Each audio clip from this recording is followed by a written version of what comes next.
60 Minutes Rewind. Until Tulia, Texas became the site of one of the worst miscarriages of justice in recent memory, chances are you had never heard of the place and certainly had never heard of a man named Tom Coleman, an undercover narcotics officer who arrested 46 people, nearly all of them black, on charges of being cocaine dealers and sent many of them to prison for a total of 750 years.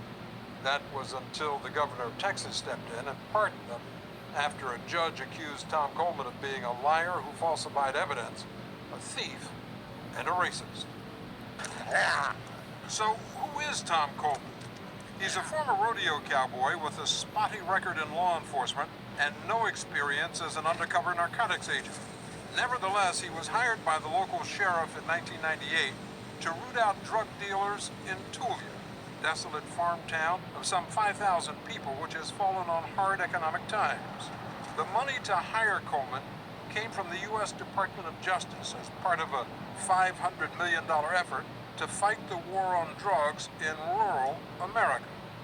Coleman, posing as a menacing ex-convict with a taste for drugs, infiltrated Tulia's small black community, reporting to his bosses that he had bought more than a half a pound of cocaine during his 18-month investigation. There was a drug problem in Tulia, and there still is a drug. They're selling drugs right now. I guarantee you they are. Why'd I do it for 18 months? Because I hate dope dealers and I hate dope, period. That's it. Early one morning in 1999, Tom Coleman's efforts culminated in the arrest of 13% of Tulia's adult black population.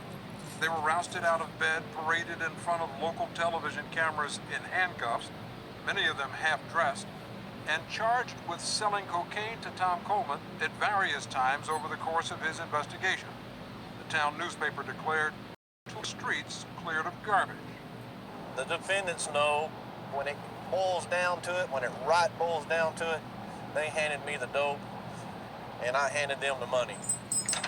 One of those arrested was 26-year-old Freddie Brookins Jr., former high school star athlete with no criminal record. He was sentenced to 20 years in prison. That wasn't an investigation. It was just a roundup. A West Texas roundup, that's all it was. 33-year-old Yul Bryant, a sales clerk, was charged with selling $160 worth of cocaine. I was getting dressed. When they knocked on the door, I was still in my boxers. They told me where I was going. I didn't need no clothes. Billy Wafer, a 45-year-old warehouse foreman, was charged with dealing 2.3 grams of cocaine to Tom Coleman. I guess they wanted to be on the map. They wanted to be on the map by arresting so many and making this the biggest drug bust that they ever had, whether it was done right or wrong. Why was nearly everyone you arrested black? I mean, there's some people say that you intentionally targeted the black community. No, they didn't intentionally target anyone in Tulia. It turned out that way. It's just where the road led me. It may be no coincidence that the road led Tom Coleman to the town's black community. It was well known that he had used racial slurs in front of his superior officers in Tulia. He's making a big deal. Oh God, he said word like, oh, let's put him in an electric chair. Well, yeah, that word was bad back in the 20s, 30s, and 40s, and 50s, and 60s, and 70s. But now it's just a common slang, you know? I mean, people, you can watch TV and hear that word, you know? It's a greeting. Coleman told me he used the N-word to fit in with blacks during his investigation and admits he also used it among his white friends. The word, yes sir, I've used that word. I've used it a lot. Yeah, what's up? Is that a greeting you'd use with me? Oh, no sir, not you. But it's okay to use it around other people? Yes sir. You consider yourself to be a racist? No sir. Do you see how some people might hear what you say and think that you are a racist, that you simply railroaded dozens of people because of their race? That's been said, yes sir. But that wasn't the case. What was the case was that the first defendants to face justice were quickly convicted in 8 separate trials by nearly all white juries. Only one of the jurors was black. I believe they already had a guilty verdict before any of us even went to court. They were all given harsh sentences ranging from 20 to 341 years in prison, even though the arrests had turned up no cocaine, no drug paraphernalia, no weapons, no money, or any other signs of drug dealing. The convictions were based solely on the uncorroborated word of Tom Coleman, who had followed none of the standard procedures routinely used in undercover drug operations across the country. Just for the record, Did you wear a wire or other recording device? No, sir. Did you have any video or photographic evidence that the buys took place? No, sir. Did you have any independent eyewitness testimony from another undercover officer? No, sir. Did you have any fingerprint evidence? No, sir. But don't you want something more than your word? Another little piece of evidence that can point the finger at that person? Yes, sir, that would have helped. But that's not how the operation went. If it went any other way, Coleman claims it would have been too dangerous and may have blown his cover. The only records he made of the supposed drug buys were notes of the names, dates, and places which he scrawled on his leg. On your leg? Yes, sir. Why not on a notepad? Because if I wrote it on a notepad and I left it laying around somewhere, somebody would have found it.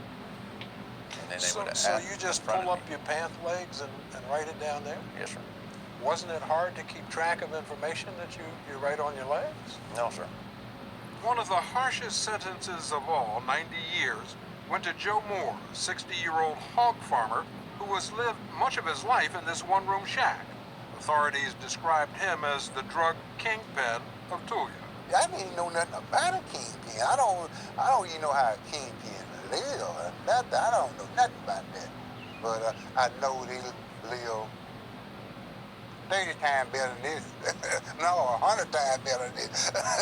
Tom Coleman's great success at securing convictions came despite the fact that some of his cases fell apart, like the one against defendant Billy Wafer, who had his case dismissed when he was able to show with time cards that he was at work at the local seed processing plant at the same time that Coleman testified Wafer was selling him cocaine. It never happened. He's that good. He's that good of a liar that he convinced the DA and the sheriff that really happened. Defendant Yul Bryan had witnesses who said he was at a fair 50 miles away at the time Coleman said he sold him drugs. And that's not all. In my police report, he said I was a tall black man with bushy type hair. I'm 5'7". I haven't had any hair in like 6-7 years.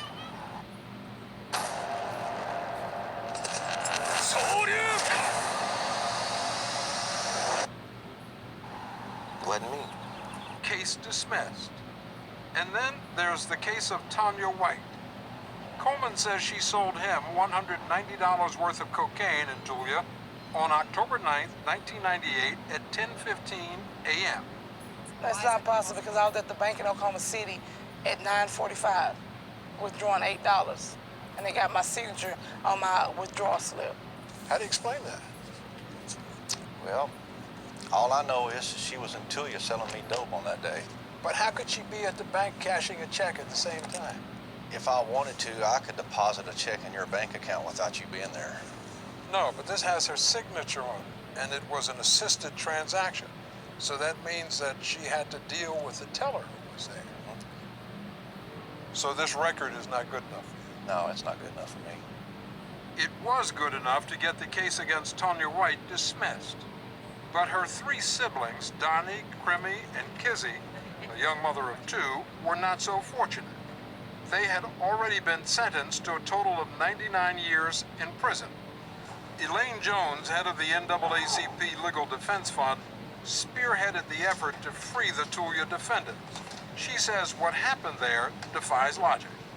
How do 46 drug dealers function in a community of 5,000 people? What's the client base? The market isn't there. Who are 46 drug dealers selling drugs to? He insists to this day No matter what anyone says, those defendants in Tulia are guilty. The defendants in Tulia are guilty of being black and of living in Tulia. That's what they're guilty of. The jurors in the Tulia trials never heard what Tom Coleman's superiors knew about his checkered background when they hired him. Police officers he had formerly worked for said he needed constant supervision and had possible mental problems, and that he had abruptly walked off a previous job, leaving behind $7,000 in unpaid debts, prompting the sheriff in that town to warn that Mr. Coleman should not be in law enforcement. What's more, in the middle of Coleman's undercover investigation in Tulia, the man who hired him, the sheriff, arrested him on charges of stealing from a county where he had previously worked. Yet he was permitted to continue his undercover operation in Tulia. It's a situation where all of the law enforcement officers in Texas who knew of Tom Coleman's checkered past said and did nothing at the time of these trials and pleas. Said nothing. How did it happen? I mean, how did it all go so wrong? It's an indictment of the war on drugs. It's the way the war on drugs is being fought. Washington is passing out money, and nobody's supervising how it's being spent, applying the standards to these undercover operations. The U.S. Justice Department has spent billions of dollars over the years funding drug task forces in small towns like Tulia. The more arrests and convictions a task force makes, the more money it receives the following year, which can be used in virtually any way it sees fit. In 1999, Tom Coleman was rewarded for his efforts in Tulia. The Attorney General of Texas named him Outstanding Officer of the Year. But just 6 months ago, Coleman was called upon to defend his conduct before a state judge who was hearing appeals from some of those convicted in the Tulia state. He said that your testimony was, quote, absolutely riddled with perjury, that you were entirely unbelievable under oath, and that you are, quote, the most devious, non-responsive law enforcement witness this court has witnessed in 25 years on the bench in Texas. It's pretty harsh. Yes, sir, but that's his opinion. A lot of the juries during the trials, they spoke their verdict. And that was a lot of juries, and that's just one judge.